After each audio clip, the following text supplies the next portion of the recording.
The Telltale Heart by Edgar Allan Poe. True. Nervous, very, very dreadfully nervous I had been and am. But why will you say that I am mad? The disease has sharpened my senses, not destroyed, not dulled them. Above all was the sense of hearing acute. I heard all things in the heaven and in the earth. I heard many things in hell. How then am I mad? Hearken and observe how healthily, how calmly I can tell you the whole story. It is impossible to say how first the idea entered my brain, but once conceived, it haunted me day and night. Object there was none. Passion there was none. I loved the old man. He had never wronged me. He had never given me insult. For his gold I had no desire. I think it was his eye. Yes, it was this. He had the eye of a vulture, a pale blue eye with a film over it. Whenever it fell upon me, my blood ran cold, and so by degrees, very gradually, I made up my mind to take the life of the old man, and thus rid myself of the eye forever. Now, this is the point. You fancy me mad. Madmen know nothing. But you should have seen me. You should have seen how wisely I proceeded, with what caution, with what foresight, with what dissimulation I went to work. I was never kinder to the old man during the whole week before I killed him, and every night, about midnight, I turned the latch of his door and opened it, oh so gently, and then, when I had made an opening sufficient enough for my head, I put in a dark lantern, all closed, that no light shone out, and then I thrust in my head. Oh, you would have laughed to see how cunningly I thrust in. I moved it slowly, very, very slowly, so that I might not disturb the old man's sleep. It took me an hour to place my whole head within the opening, so far that I could see him as he lay upon his bed. Would a madman have been so wise as this? And then, when my head was well in the room, I undid the lantern cautiously, oh so cautiously, for the hinges creaked. I undid it just so much that a single thin ray fell upon the vulture eye. And this I did for 7 long nights, every night just at midnight, but I found the eye always closed, and so it was impossible to do the work. For it was not the old man who vexed me, but his evil eye.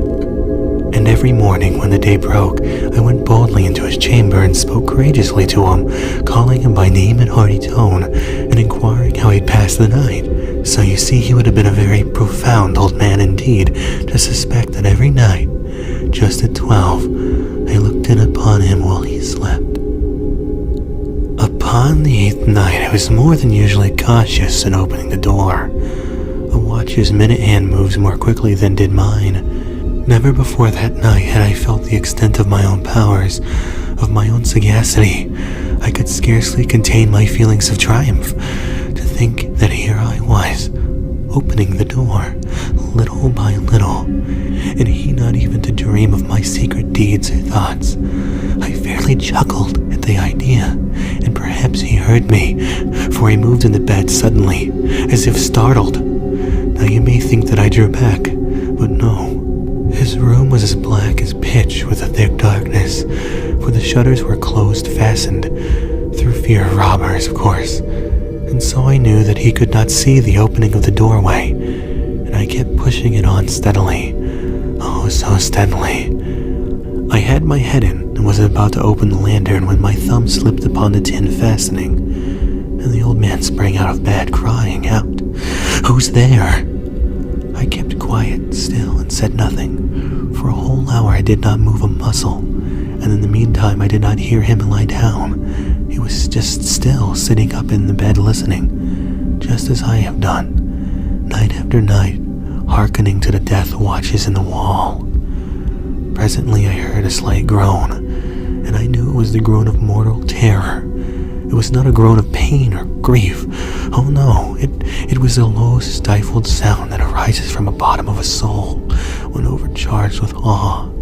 I knew the sound well. Many a night, just at midnight, when all the world slept, It has welled up from my own bosom, deepening. With its dreadful echo, the terrors that distracted me. I say I knew it well. I knew what the old man felt, and I pitied him, although I chuckled at heart. I knew he had been lying awake ever since the first slight noise, when he had turned in the bed. His fears had been ever since growing on him. He had been trying to fancy them causeless, but could not. He had been saying to himself, "It is nothing but the wind in the chimney. It is only a mouse crossing the floor, or it is merely a cricket which has made a single chirp." Yes, he had been trying to comfort himself with these suppositions, but he had found them all in vain. All in vain, because death, in approaching him, had stalked with its black shadow before him and enveloped the victim. And it was the mournful influence of the unperceived shadow that caused him to feel, although he neither saw nor heard, to feel the presence of my head within the room. When I had waited long enough, very patiently without hearing him lie down, I resolved to open a very, very little crevice of the lantern. So I opened it. You cannot imagine how stealthily, until at length a simple dim ray, like the thread of a spider, shot down from the crevice and fell upon the vulture eye. It was open, wide open, and I grew furious as I gazed upon it.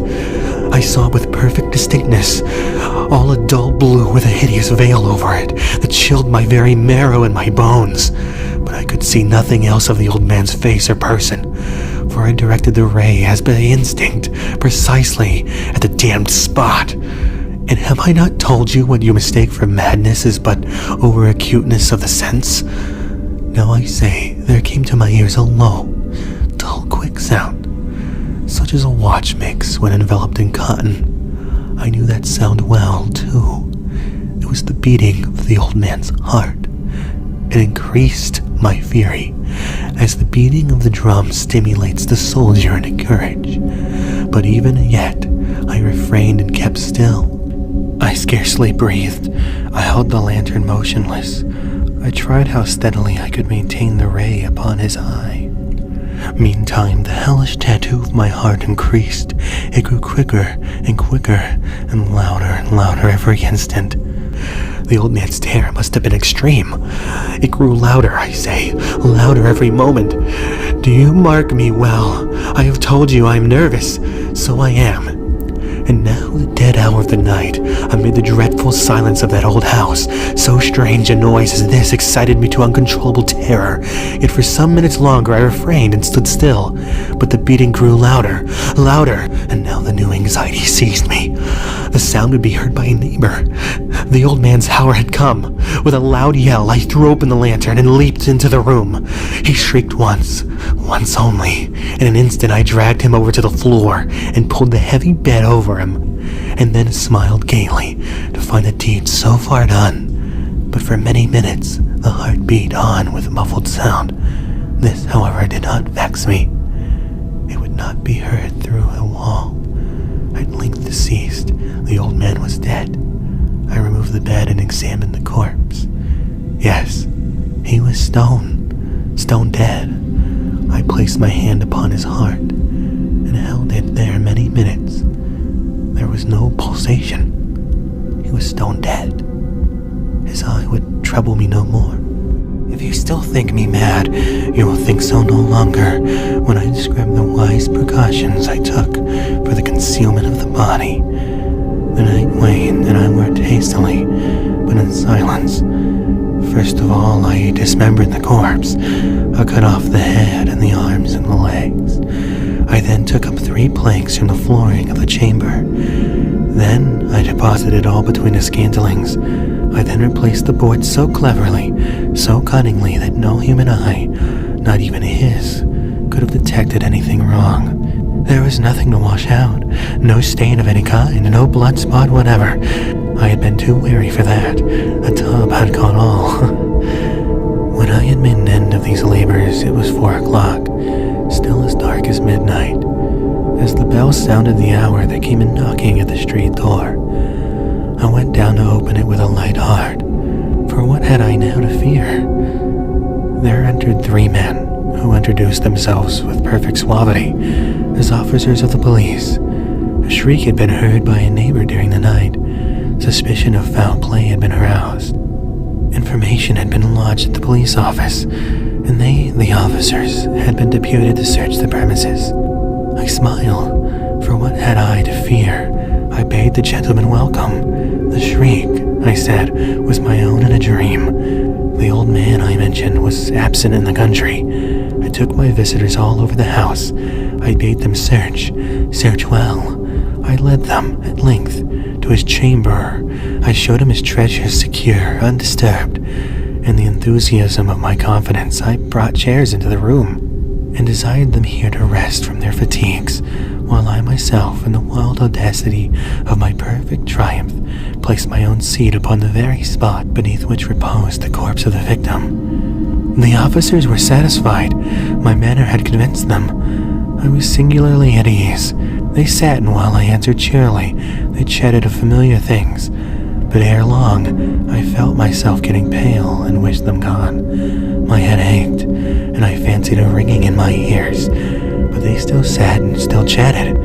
The ringing became more distinct. I talked more freely to get rid of the feeling, but it continued and gained definiteness, until at length I found that the noise was not in my own ears. No doubt I now grew very pale, but I talked more fluently and with a heightened voice, yet the sound increased, and what could I do? It was a low, dull, quick sound, much such a sound as a watch makes when enveloped in cotton. I gasped for breath, and yet the officers heard it not. I talked more quickly, more vehemently, but the noise steadily increased. I arose and argued about trifles, in a high key with violent gesticulations, but the noise steadily increased. Why would they not be gone? I paced the floor to and fro with heavy strides, as if excited to fury by the observations of the men, but the noise steadily increased. Oh God, what could I do? I foamed, I raved, I swore. I swung the chair upon which I had been sitting, and grated upon the boards. But the noise rose, over, and continually increased. It grew louder, louder. The noise rose over and continually increased. It grew louder, and still the men chatted pleasantly and smiled. Was it possible they had not? Almighty God, no, they heard, they suspected, they knew. They were making a mockery of my horror. This I thought, and this I think. But anything was better than this agony. Anything was more tolerable than this derision. I could bear not those hypocritical smiles no longer. I felt that I must scream or die, and now again, hark! Louder! Villains! I shrieked. Dissemble no more! I admit the deed. Tear up the planks. Here, it is the beating of his hideous heart.